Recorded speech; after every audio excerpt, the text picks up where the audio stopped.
नमस्कार मंडळी, knowledge path या चॅनलमध्ये आपले स्वागत आहे.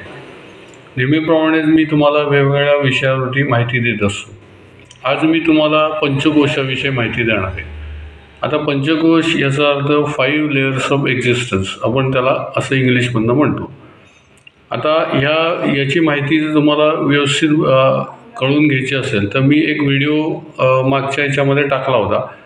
तो 1 मिनिटाचा व्हिडिओ आहे. त्याच्यामध्ये मी चित्ररूपाने त्याची सगळी माहिती दिली होती, पण तिथं शॉर्टमध्ये माहिती दिलेली होती. आता आज मी तुम्हाला सविस्तर माहिती देणार आहे.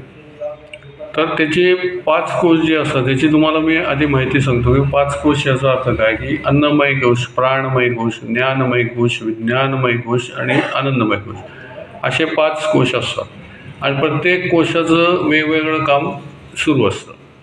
आता अन्नमय कोशाविषयी आपण जर विचार केला तर अन्नमय कोश हा सर्वात वरचा कोश आहे, जो अन्नाने तयार होतो आणि त्याचं बॉडीचं संरक्षण करतो. म्हणजे बॉडीचा जो ढाचा असतो, आपण म्हणतो बेसिक जी बॉडी असते त्याच्यामधनं तो अन्नमय कोशातनं घडत असतो.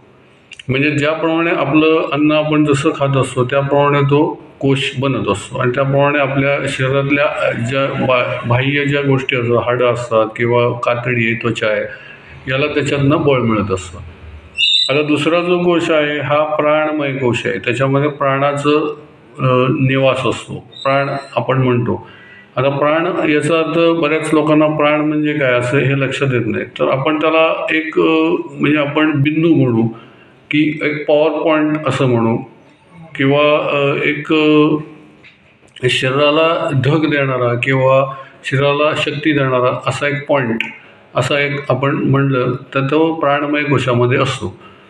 तर तो शरीराला जो काही हे करतो, प्रज्वलित करतो, तो आत्मा आपण म्हणतो.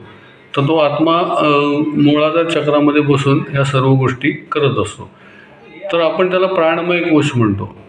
आता पुढे त्याचा कोश असतो ज्ञानमय कोश आहे. तो ज्ञानमय कोश जो असतो हा पूर्वजन्मातनं जे काही आपण करून आलेलं असतो कृत्य किंवा कर्म, तर त्याची सगळी जी काही आपण म्हणतो की रेकॉर्डिंग सगळी त्या ज्ञानमय कोशामध्ये असते. म्हणजे आपण एक कॅसेट म्हणतो ना की त्याच्यामध्ये रेकॉर्डिंग असतात गाण्यांचे वगैरे, तशा पद्धतीने ती सगळी रेकॉर्डिंग असतात.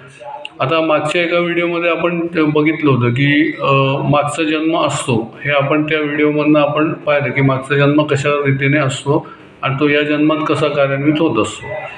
तर त्याच अनुषंगाने आपण विचार केला तर तो ज्ञानमय कोशामध्ये त्याच ज्या काही सगळ्या आपली कर्म, पुण्यकर्म, पापकर्म, या सर्व गोष्टींची जी काही कॅसेट असते, म्हणजे आपण सेविंग्स केलेल्या असतात तिथं सगळ्या गोष्टी, आणि त्या सगळ्या आपल्या अन्नमय कोशाबरोबर आपल्याला येत असतात. त्याच्या पुढे जो असतो तो विज्ञानमय कोश आहे, की त्या कर्मांच्या स्मृती ज्या आहेत ह्या तिथं सगळ्या असतात. स्मृती याचा अर्थ जे कर्म केलं त्या कर्मांच्या स्मृती, अशा 2 वेगवेगळ्या विभागामध्ये त्या गोष्टी साठवलेल्या असतात. म्हणजे काही वेळेला कर्मस्मृतीचा आपल्याला कर्म करावं लागतं, काही ॲक्च्युअल जी कर्म केलेली असतात त्याचा आपल्याला इथं उपक्षम करावा लागतो. आणि शेवटचा जो कोश असतो तो आनंदमय कोश आहे. हा जो कोश आहे हा तुमच्याबरोबर सतत चाललेला असतो. म्हणजे जसजसे तुम्ही आत्मा जो आहे तो जसजसं आपली शरीर बदलत असतो तर त्याप्रमाणे तो आनंदमय कोश त्याच्याबरोबर चाललेला असतो. फक्त प्राणमय कोश आणि आनंदमय कोश हे चाललेले असतात. त्याच्याबरोबर तुम्ही ज्या काही प्रत्येक जन्मामध्ये काही कर्म करता त्याच्या स्मृती, त्या प्रत्येक कोशामध्ये त्याचं रेकॉर्डिंग चालू असतं आणि ते 2 कोश घेऊन तो पृथ्वी तलावरती येत असतो. पृथ्वी तलावरती त्याला अन्नमय कोश मिळून मग त्याचं आयुष्य तो जगायला सुरुवात करतो आणि त्या जगायला सुरुवात केल्यानंतर मग ती जी काही कर्म असतात त्या कर्म आणि त्याच्या स्मृती याच्याप्रमाणे ती बॉडी जी असते ती ॲक्टिवेट होत असते. आता काही वेळेला लवकर मरण येतं, काही मुलं 10व्या वर्षीच मरतात, काही बालक गर्भातच मरतात किंवा बाहेर आल्यानंतर जातात वगैरे वगैरे, अशा ज्या काही गोष्टी घडत असतात. तर ते त्याच्या मागच्या जीवात्म्याचं जे काही गोष्ट असते की त्याचं तेवढंच आयुष्य तिथं राहिलेलं असतं, त्याच्यामुळं ती गोष्ट घडून येते. आता हे बऱ्याच वेळेला आपण म्हणतो की हे असं कशामुळे घडलं, तर पूर्वजन्मातली काही सुकृत जे असतात त्याच्यामुळे या गोष्टी घडत असतात. पण आता कसं आहे की विज्ञान काय म्हणत असतं की बाबा हां तिथं बायोलॉजिकल प्रॉब्लेम आला किंवा आता आईला नीट खायला दिलं नाही वगैरे वगैरे अशी काही ते कारणं सरकवून पुढं या गोष्टीचं हे केलं जातं, स्पष्टीकरण दिलं जातं की हे का घडलं असं. पण याचा जर खरोखर पाठ करायचा झाला तर तो काही जे म्हणजे ज्या माणसाचा किंवा ज्या मुलाचा किंवा ज्या बालकाचा मृत्यू झालेला आहे त्याच्यामध्ये सोल लेवल जी असते ती सोल लेवलचं हे कर्म आहे आणि त्या सोल लेवलचं कर्म जर लक्षात आलं तर त्याच्यावरनं आपल्याला लक्षात येतं की आपल्याला हे का अशा गोष्टी घडल्या आणि त्या पंचकोशाच्या याने आपण या सर्व गोष्टी जाणून घेत असतो. आता हे पंचकोश म्हणजे कसं आहे, हे इनव्हिजिबल कोश असतात, हे कळत नाही. आपल्याकडे जो सूक्ष्म देह असतो तो सूक्ष्म देह आपल्या एवढ्या आकाराचा असतो, त्या सूक्ष्म देहामध्ये सगळ्या त्या गोष्टी असतात. पण आता इनव्हिजिबल असल्यामुळं हा लक्षात येत नाही, कारण तो समोर दिसत नाही, कारण आता हात पाय वगैरे डोळ्याने दिसतं, त्याने कर्म केलेलं दिसतं. पण याच्यामध्ये जे बदल होत आहेत हे आपल्याला कळत नाही. हे कुठल्या स्तरावर कळतं तर ज्यावेळेला आपण अंतस्मृतीमध्ये किंवा अंतर्मनामध्ये प्रवेश करतो त्याच वेळेला आपल्याला ॲक्टिव्हिटी कळत असतात. त्यामुळे थोडासा विषय जो आहे हा थोडासा अवघड आहे समजण्यासाठी, पण आपण जर योग्य रीतीने सूक्ष्मपणे याचा विचार करत गेला तर याच्यामध्ये अनेक जन्माची रहस्य दडलेली आहेत आणि अनेक जन्माच्या ज्या गोष्टी आहेत की आता काही वेळेला आपल्याला इथं लक्षात येतं की मी अकारण काही गोष्टी भोगतोय असं लक्षात येत असतं आपल्याला की मी हे कर्मच केलेलं नाही किंवा याचा माझ्याशी काही संबंधच नाही आणि तरी मग त्या गोष्टी का करतोय हे लक्षात येतच नसतं. तर त्याचा जर का आपल्याला विचार करायचा किंवा त्याच्यावर रिसर्च करायचा असेल तर हा जो पंचकोशाचा जो आहे सिद्धांत, हा सिद्धांत जर पूर्णपणे लक्षात आला तर मग तुम्हाला या गोष्टीविषयी कधीच प्रॉब्लेम येणार नाही किंवा आपण जे भोगतोय ते मागच्या जन्मातलं पुण्य किंवा मागच्या जन्मातलं पाप हेच भोगतोय, हे असं दुसरं कुठे. आणि या जन्मात जी आपण कर्म करत असतो तेच सगळं आपण भोगत असतो. आपण दुसऱ्याचं कधीच भोगत नाही किंवा दुसऱ्याने दिलेलं जे काय आहे.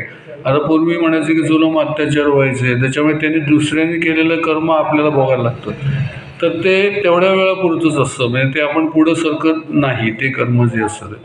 पण जे इनबिल्ट तुम्ही जे कर्म केलेलं असतं तुमचं पाप आणि पुण्य हे जे काय हे कायम पुढं 3-3, 4-4 आपल्या पिढ्या सरकत असतं किंवा पुढे जन्मजन्मी ते सरकत असतं पुढे. तर त्यामुळे स्वतः केलेलं कर्म म्हणजे त्याच्यामध्ये केलेलं पाप त्याच्यामध्ये केलेलं कर्म पुण्य हे कायम आपल्याला पुढं आपल्याबरोबर असतं.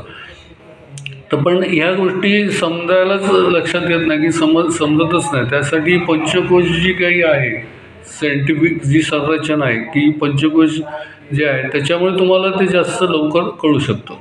याबद्दल जर लवकर जास्तीत जास्त जाणून घेतलं आपण की बाबा हे काय असतं, बाबा हे कोश म्हणजे काय असतात किंवा याचं कसं त्याच्यामध्ये रेकॉर्डिंग असतं त्या जन्मांची, तर याचं जे काही तुम्हाला जे काय आहे ते तुम्हाला स्वप्नातनं किंवा काही अशा गोष्टी घडत असतात आसपास तुमच्या किंवा तुम्हाला जी अटॅच झालेली जी माणसं असतात ती पूर्वजन्मातनं तुमच्या कुठेतरी सुकृतातनं पुढे सरकत असतात.